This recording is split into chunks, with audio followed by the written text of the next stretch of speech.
The Trump White House has invited a bunch of people today to the White House, and they are probably best characterized as right-wing trolls, I would say. So troll may seem like a pretty benign word or kind of like a normal thing to call somebody, but really this is like a stand-in for a reactionary, somebody on YouTube or Twitter or Facebook who tweets things or puts things out there just to get a rise out of people. It doesn't matter if it's true. The whole point is to sort of deteriorate a conversation to the point where they're in a fight that they can win. But basically what they did was they brought them in to counter what they believe to be bias and censorship by the tech companies like Facebook and Twitter and Google. None of these people, sort of ironically, have actually been they haven't been censored by the tech companies in any real capacity, but they're there to talk about it. They're there to talk about what they view to be anti-conservative censorship. Bill Mitchell is a guy who there's probably not a conspiracy he doesn't like involving Donald Trump.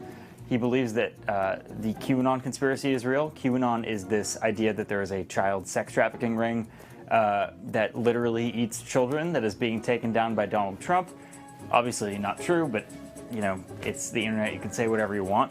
Then there's this other guy named Ali Alexander, which, you might know this dude from a couple of weeks ago when he claimed that Kamala Harris is not an American black, is what he said. She was born in Oakland, so obviously that's just not true. But he has hung around in circles with famous and known provocateurs like Jacob Wall. He actually made a conspiracy theory film with him about how Ilhan Omar is married to her brother, just awful stuff like that.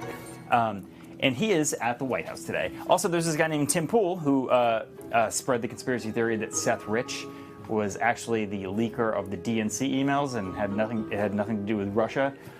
He said there was a 65% chance that was true. That is not true, and the Mueller report sort of bears that out. So a lot of the appeal for people like this is, a lot of the times they post uncontroversial stuff or sometimes straight up facts. For example, here's Bill Mitchell, who's invited to the White House today, talking about the Fed or talking about the Dow Jones Industrial Average, things like that. But earlier today, he was talking about the QAnon conspiracy theory and how Jeffrey Epstein is being taken down by a cabal led by Donald Trump when it's really being taken down by SDNY, who is not really favorable to Donald Trump. So I think that there's a reason why people feel this way. There's a reason why people are okay with this most of the time, because they see very normal stuff from people like this. And then once they sort of veer off the deep end, that's when they don't even notice that it's happening. They saw a guy talking about the Dow Jones a couple minutes ago, and now he's talking about how Jeffrey Epstein is being taken down by Donald Trump's secret police force. So these are just some of the people that are going to the White House. There's not a lot of, I would say, people with conventional opinions headed to the White House today. It's all people who have really capitalized on algorithms. And frankly, it's kind of fascinating that this is happening. They are railing against these social media networks that made them incredibly famous because their algorithms, in fact, push them from mainstream mediocrity and crazy ideas to huge audiences because those algorithms rewarded the most, I guess, vitriolic and loudest opinions possible. The Trump administration has, a huge amount of value and stock in that sort of idea. If they can disparage enemies through conduits like these people going into 2020, they don't even have to do the work. They can just let their allies in these spaces on YouTube and Twitter and Facebook, they can just let them go at it. And they can take the best of their conspiracy theories and apply them for themselves. They can do a quarter of the work and get 100% of the impact.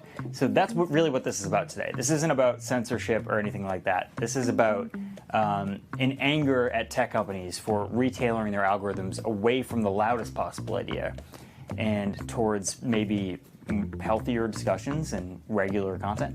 So that's the pushback today, is that you will hear today from a lot of these people, and Donald Trump will be talking to them for an extended period of time in the White House.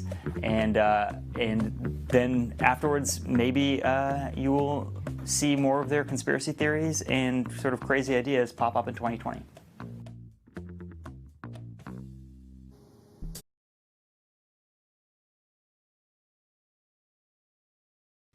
Hey, NBC News viewers, thanks for checking out our YouTube channel. Subscribe by clicking on that button down here and click on any of the videos over here to watch the latest interviews, show highlights, and digital exclusives.